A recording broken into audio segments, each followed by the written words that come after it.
d'activer la force en attente. Où était cette force lorsque des milliers et des milliers de Nigériens étaient tués par les terroristes? Où était cette force lorsque des milliers de Maliens, de Burkinabés mouraient sous les balles des terroristes?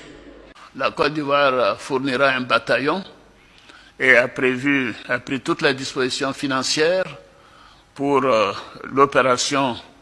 Si elle doit durer 3 mois, les provisions seront faites au niveau budgétaire pour que nos soldats et nos officiers qui participeront à cette opération ne manquent de rien.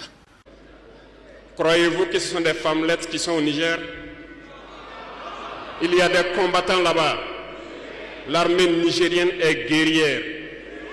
Ils combattent depuis des années. Ce n'est pas une armée de défilé ou une armée de maintien de paix.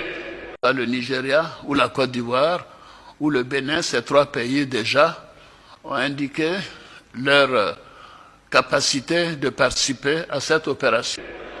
Et les armées de l'AES ont décidé de s'unir. Nous attendons cette force en attente. Que les putschistes... On nous traite de putschistes. Nous ne sommes pas français, nous ne comprenons pas ce que ça veut dire. Le chef de la junte et les putschistes. Les valets locaux, qui sûrement ne comprennent même pas le sens profond du mot, nous appellent aussi putschistes. Très bien, on se l'approprie. De sanctions sur le peuple nigérien, frère. Va à l'encontre de tous les textes internationaux parce qu'on ne peut pas fermer les ports à un pays sans littoral. Ils l'ont fait, ils ont violé les textes. La communauté internationale n'a pipé mot. Personne n'a parlé dans la CEDEAO. Mais dans les ports, nous ne faisons pas transiter nos marchandises gratuitement. Nous payons. De voir le peuple frère du Niger soumis à des sanctions. Fermeture de banques, commerce interrompu, diminution de fourniture d'électricité.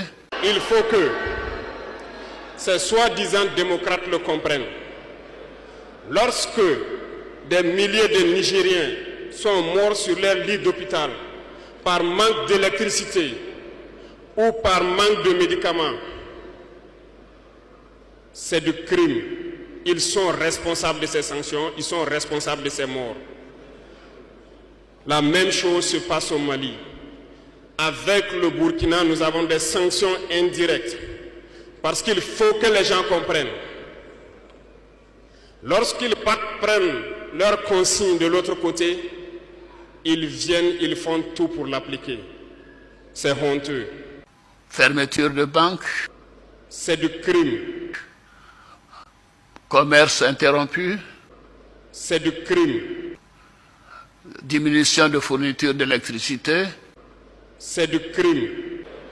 Lorsque des milliers de Nigériens sont morts sur leur lit d'hôpital par manque d'électricité ou par manque de médicaments, d'activer la force en attente. Nous attendons cette force en attente. La patrie ou la mort, nous d'accord.